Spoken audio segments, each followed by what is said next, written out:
This podcast deals with connective tissue, and this first slide is a slide of mesenchyme, which is really embryonic connective tissue, and it basically consists of stellate cells, fluid, and an amorphous ground substance that's characterizing this undifferentiated or embryonic connective tissue.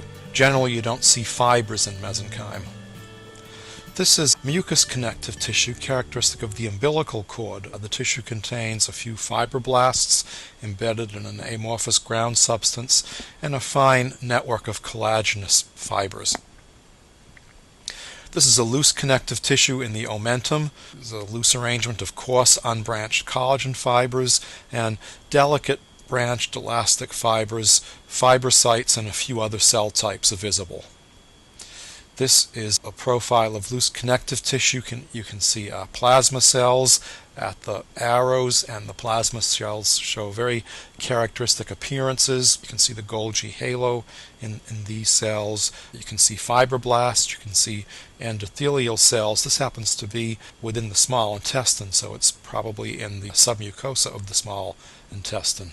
This is a higher power view, an electron micrograph of a plasma cell. You can note the heterochromatin in this characteristic clock-faced pattern. You can see abundant profiles of rough endoplasmic reticulum, and the asterisk on the field is representing where this juxtanuclear Golgi halo area would be. This is a profile of dense, irregular connective tissue. The section is through an inactive area of the mammary gland, and the slide indicates the characteristics of dense, irregular connective tissue.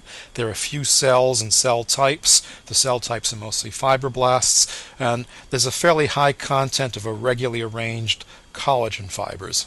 Here's a preparation that shows some mast cells. Mast cells characteristically have very dark granules that hide the central nucleus.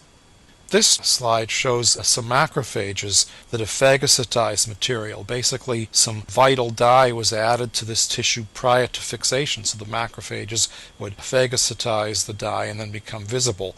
The dye that was used is trypan blue, and the stain after fixation was nucleophast red. This is a profile through a tendon showing dense, regular connective tissue of the tendon, and this type of connective tissue is characterized by parallel bundles of collagenous fibers that are interspersed between rows of fibroblasts. Here is some reticular connective tissue. This is a silver-stained preparation, and these reticular fibers would make up the connective tissue matrix of an organ like the liver. The reticular fibers are basically composed of collagen type 3. This is a profile of white or unilocular adipose tissue. True adipose tissue consists of cells or adipocytes that contain a single fat droplet. This is formed by the fusion of many smaller droplets. The cytoplasm surrounding the droplet is reduced to a very thin ring, and the nucleus is compressed to one side, almost giving the cell a characteristic signet ring type appearance. This is another view of unilocular or white fat with the characteristic signet ring appearance. The nuclei again are flattened and compressed along the periphery of one side. You can also see a small muscular artery and some capillaries in the upper right-hand portion of the slide. You can identify smooth muscle cells in the small artery, and you can identify the endothelial cells that line the artery. Collagen fibers appear eosinophilic in this section.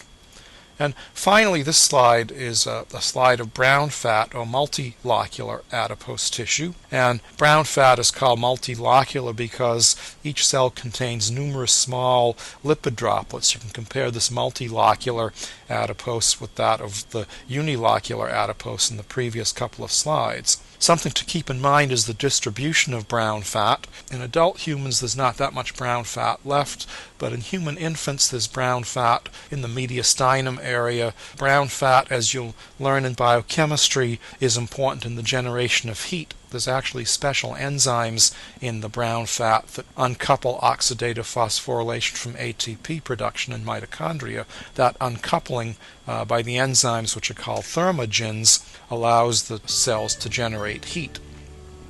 One more cautionary note about brown fat. You need to be careful when you look at brown fat and think of it as multilocular fat. It turns out that white fat is also multilocular when it is immature, but as the white fat becomes mature, the lipid droplets coalesce. So you just need to be careful that when you see multilocular fat, don't just automatically assume that it's brown fat.